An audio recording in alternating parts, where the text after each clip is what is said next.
या आपको बहुत से कंसल्टेंट या बहुत से जो लोग काउंसलिंग करते हैं, रिलेटिव्स हैं, ये लोग आपको बोलते होंगे कि नहीं, रशिया से एमबीबीएस मत करो। हेलो एवरीवन, नमस्ते, सत श्री अकाल, अस्सलाम वालेकुम एंड प्रीवियत। जैसा कि आपको पता है, हम एक वीकली सीरीज कर रहे हैं जिसमें कि जो एमबीबीएस अब्रॉड की पॉपुलर डेस्टिनेशन है उसके बारे में हम बात कर रहे हैं। तो लास्ट वीक हमने एमबीबीएस इन यूक्रेन के बारे में बात की और उसमें एक डिटेल वीडियो बनाया। अगर आपने उस वीडियो को नहीं देखा है तो मैं उसके लिंक ड्रॉप में डाल दूंगा, उसको आप प्लीज देखें। आज हम बात करने वाले हैं एमबीबीएस इन रशिया के बारे में। रशिया, आप सब जानते हैं, रशिया एक बहुत ही पॉपुलर डेस्टिनेशन है for studying MBBS and also the other courses like engineering and other courses related to finance like MBA. तो इसके लिए एक काफी पुरानी और एक अच्छी डेस्टिनेशन है रशिया। तो आइए जानते हैं कि रशिया में क्यों बच्चे इतना जाते हैं पढ़ाई करने के लिए, इंडियंस। तो पहली बात हम जानते हैं रशिया एज अ कंट्री। तो अगर हम बताएं, रशिया जो है एक ईस्टर्न यूरोप और नॉर्दर्न एशिया में ये कंट्री सिचुएटेड है और इसको हम बोल सकते हैं एक पहली ट्रांस कॉन्टिनेंटल कंट्री है जो कि दो कॉन्टिनेंट्स में आती है, जो कि एशिया है और यूरोप है। लैंड के टर्म्स में बात करें, हम अगर एरिया के टर्म्स में बात करें तो ये वर्ल्ड की सबसे बड़ी कंट्री है। इसकी पॉपुलेशन करीब 14 करोड़ इसकी अप्रॉक्स पॉपुलेशन है और यहाँ की जो लोकल लैंग्वेज है, जो नेशनल लैंग्वेज है, वो रशियन है। यहाँ पर इंग्लिश का इतना प्रचलन नहीं है जैसे कि जो पोस्ट सोवियत नेशन या जो यूरोपियन नेशन है वहां पर जैसे चलता है, उनकी अपनी एक लैंग्वेज होती है, वैसे ही रशिया में भी ऐसे ही चलता है। अगर हम बात करें कि रशिया की कैपिटल क्या है, तो रशिया की कैपिटल जो है वो है मॉस्को। और मॉस्को के अलावा जो वहां पर मेजर सिटीज हैं, अगर हम देखें तो वो जैसे आपकी कजान हो गई, निज़्नी नोवगोरोड हो गई, आपकी सेंट पीटर्सबर्ग हो गई, रोस्तो हो गई, ये एक एडमिनिस्ट्रेटिव सेंटर हम बोल सकते हैं कि रशिया की ये बड़ी सिटीज हैं। रशिया की जो करेंसी है वो है रशियन रूबल एंड उसकी जो, अगर हम बात करें इंडियन रुपी से कंपेयर करें तो अप्रॉक्स इंडियन रुपी के ही बराबर उसकी वैल्यू है रशियन रूबल की। अब हम बात करते हैं कि रशिया का जो रोल है इंडिया में एजुकेशन को लेकर के, वो इतना ज्यादा क्यों है। तो जैसे कि हम सब जानते हैं कि रशिया और इंडिया की जो रिलेशन है, इंडिया रशिया को ऑल वेदर फ्रेंड मानता है। और आज से ही नहीं, जब हम बात करें पोस्ट सोवियत टाइम से, जब यूएसआर था, तो 1970s से अगर मैं देख सकता हूँ, जो मैं सुना हूँ या जितना मैं ट्रैवल किया हूँ, तो 1970s के अप्रॉक्स इंडियन बच्चे वहां पर जाकर के अपनी पढ़ाई करते थे, मेडिसिन में, इंजीनियरिंग में, रेडियो इंजीनियरिंग जैसे बहुत फेमस हुई वहां पर। और एमबीबीएस जो हमारे बच्चे अभी भी जाते हैं पढ़ाई करने के लिए, एमबीबीएस बहुत फेमस हुई रशिया की।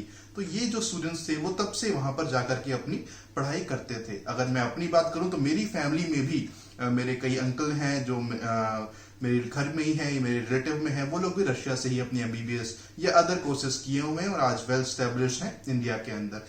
तो रशिया और इंडिया के रिलेशन जैसे आपको सबको पता है एक अच्छा रिलेशन है। हम उनसे डिफेंस के इक्विपमेंट्स खरीदते हैं, डिफेंस में हमारी दोनों आर्मी साथ में कॉम्बैट ट्रेनिंग्स भी करती हैं और हम उनके यहाँ पर फार्मास्यूटिकल का भी एक अच्छा इंपोर्ट एक्सपोर्ट का काम है रशिया और इंडिया का। तो एक अच्छा डेस्टिनेशन बनता है रशिया की इंडियंस के लिए। वहां पर कोई भी आपको रेसिज्म नहीं मिलेगा, इंडियंस की रिस्पेक्ट करते हैं रशियंस जितने होते हैं, जितना मैं ट्रैवल किया हूँ, एक अच्छी रिस्पेक्ट आपको मिलेगी जो नॉर्मल पब्लिक है वहां पर। तो आइए बात करते हैं कि एमबीबीएस इन रशिया क्यों एक इंपॉर्टेंट फैक्टर है, क्यों बच्चे इसको चूज करते हैं। तो जैसे कि हम सब, मैंने आपको बताया कि रशिया जो है कोई बहुत नया डेस्टिनेशन नहीं है कि 2015-2016 शुरू हुआ हो। रशिया जो है आज से अगर हम बात करें तो 30-40 साल पुरानी डेस्टिनेशन है। और आज की अगर हम बात करें, इन 2020 अगर हम बात करें, तो अप्रॉक्स मेरे ख्याल से 25 से 30 हजार इंडियन डॉक्टर्स आपको मिलेंगे जो कि रशिया से ग्रेजुएट हुए हैं। जैसे कि आपको पता है 2002 से पहले कोई एफएमजी का एग्जाम नहीं होता था, तो यहाँ से स्टूडेंट्स जाते थे, बहुत इजी था, वहां पे अपनी एजुकेशन कंप्लीट करिए और यहाँ करके अपना डायरेक्ट रजिस्ट्रेशन कराइए, आपको लाइसेंस मिल जाता था। फिर अभी 2002 के बाद से एफएमजी एग्जाम शुरू हुआ और उसके बाद हम देखें कि एग्जाम शुरू होने के बाद ये जो नंबर्स जाने के थे ना रशिया में, ये डबल हो गए। बिकॉज अब लोगों को लगा कि ठीक है, अब हम वहां जाएंगे और वहां से वापस आएंगे तो हमारी जो एजुकेशन है वो एक लाइसेंस हमको मिलेगा और हमारे एग्जाम होगा, फिर ही हम यहाँ पर डॉक्टर बन पाएंगे। तो वो नंबर्स डबल हो गए। और डबल होने का एक और रीजन भी है कि 2002 के बाद से ना रशिया ने अपनी जो एजुकेशन की जो मीडियम है उसको इंग्लिश में कन्वर्ट कर दिया। 2002 से पहले रशिया में इंग्लिश मीडियम में पढ़ाई नहीं होती थी, जो मतलब जो उससे पहले पढ़ाई करते थे वो लोग उनकी जो लोकल भाषा है रशियन, उसी में पढ़ाई करते थे। 2002 के बाद से वहां पर इंग्लिश लैंग्वेज में पढ़ाई शुरू हुई और आज वहां पर काफी ऐसी यूनिवर्सिटीज हैं जहां पर फुल इंग्लिश या फिर कई जगह पे पार्शियल इंग्लिश में पढ़ाई हो रही है।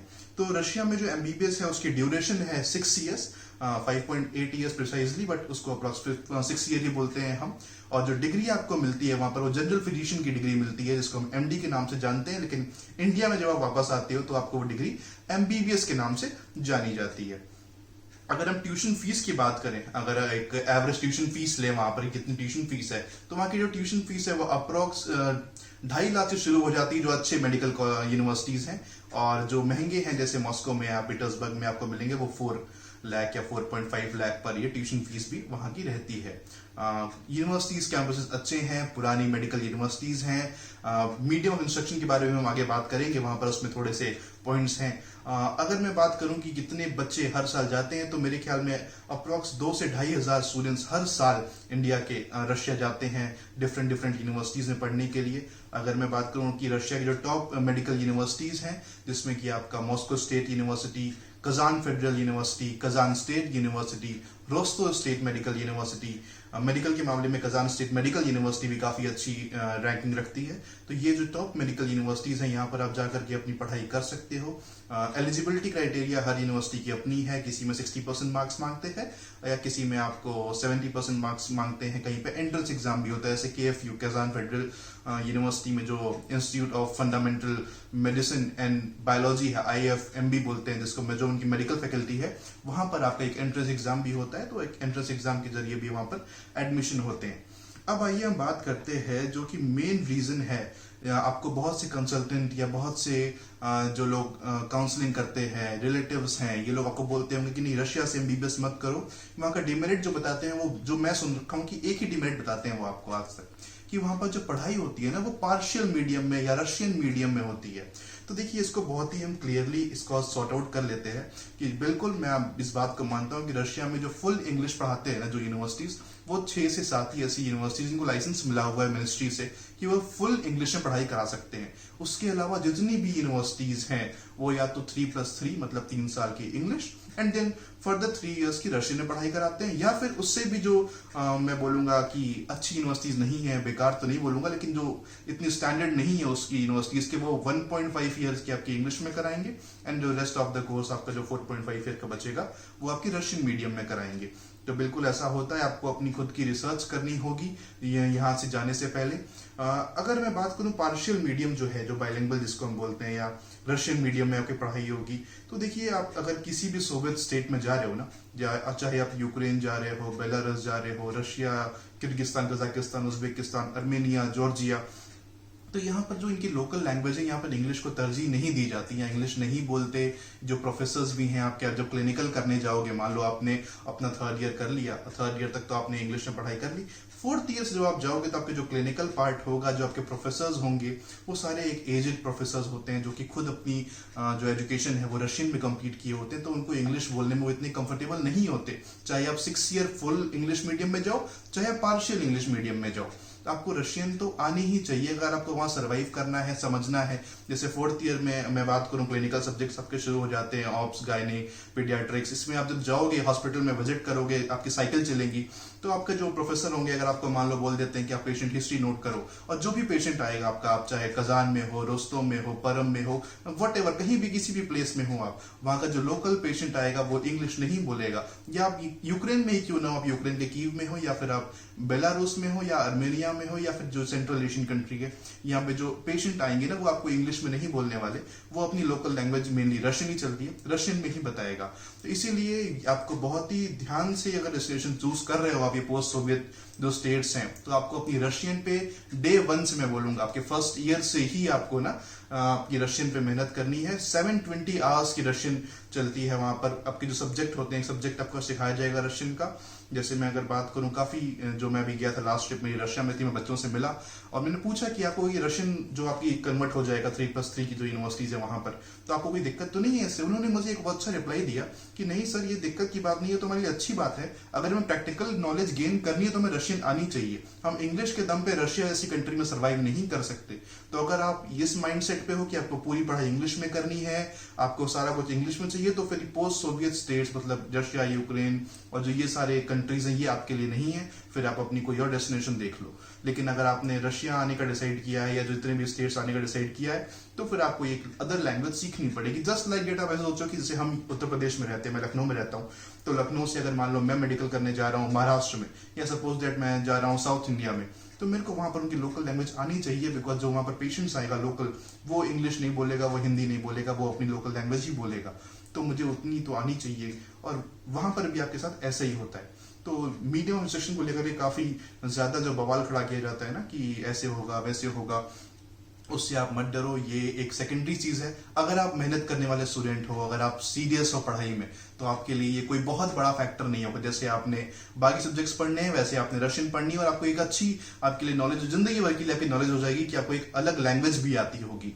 और बिना लोकल लैंग्वेज के मेरे ख्याल में वहां सर्वाइव करना बहुत मुश्किल है, क्योंकि वहां पर इंग्लिश को प्रमोट नहीं किया जाता। ये जितनी भी कंट्रीज हैं ये अपनी लैंग्वेज को लेकर के बहुत ज्यादा, मैं बोलूं, लॉयल हैं। तो ये अपनी इंग्लिश को इनको इतना तरजीह नहीं देते, इंग्लिश को इतना इंपॉर्टेंस नहीं देते ये लोग।